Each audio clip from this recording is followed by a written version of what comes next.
দেব চৌধুরী ইসলাম ধর্ম গ্রহণ করেছেন। ইসলাম ধর্ম গ্রহণ করেছেন দেশের জনপ্রিয় ক্রীড়া সাংবাদিক দেব চৌধুরী। ইসলামের সুশীতল ছায়ায় আশ্রয় গ্রহণ করলেন সিনিয়র ক্রীড়া সাংবাদিক এবং কন্টেন্ট ক্রিয়েটর দেব চৌধুরী। কয়েকদিন ধরে একটা নিউজ সোশ্যাল মিডিয়ায় ঘুরপাক খাচ্ছে, আর সেটি হচ্ছে জনপ্রিয় ক্রীড়া সাংবাদিক দেব চৌধুরী ইসলাম ধর্ম গ্রহণ করেছেন। এই তথ্য ছড়িয়েছেন বিভিন্ন ক্রীড়া চ্যানেল থেকে শুরু করে বিশ্বস্ত নিউজ চ্যানেলগুলো।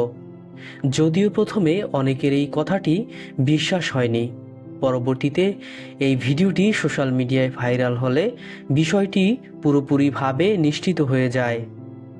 ডিসেম্বরের 31 তারিখ শুক্রবার দারুস সালাম শাহী মসজিদে জুমার নামাজের সময় কালেমা শাহাদা পাঠ করে ইসলাম ধর্ম গ্রহণ করেন তিনি। দেব চৌধুরীকে শাহাদা পাঠ করান দারুস সালাম মসজিদের খতিব এবং জনপ্রিয় ইসলামিক স্কলার আব্দুল হাই মোহাম্মদ সাইফুল্লাহ। এখন আনুষ্ঠানিকভাবে শাহাদা পাঠ করবো ইনশাআল্লাহ। আমি যেটা বলবো আপনি বলার জন্য চেষ্টা করবেন। বলেন আশহাদু আল্লা ইলাহা ইল্লাল্লাহু ওয়াহদাহু লা শারীকা লাহু। হয়তো বিষয়টি অনেকের কাছে এখনও সত্য মনে হচ্ছে না, তবে এটাই বাস্তব।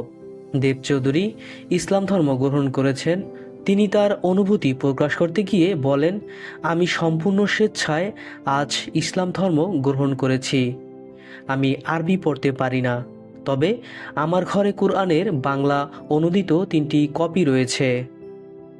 ঘটনাটির সত্যতা যাচাই করার জন্য দেব চৌধুরীকে গণমাধ্যমের পক্ষ থেকে ফোন করা হলে তিনি জানান যে আলহামদুলিল্লাহ, আমি ইসলাম ধর্ম গ্রহণ করেছি, সবাই আমার জন্য দোয়া করবেন।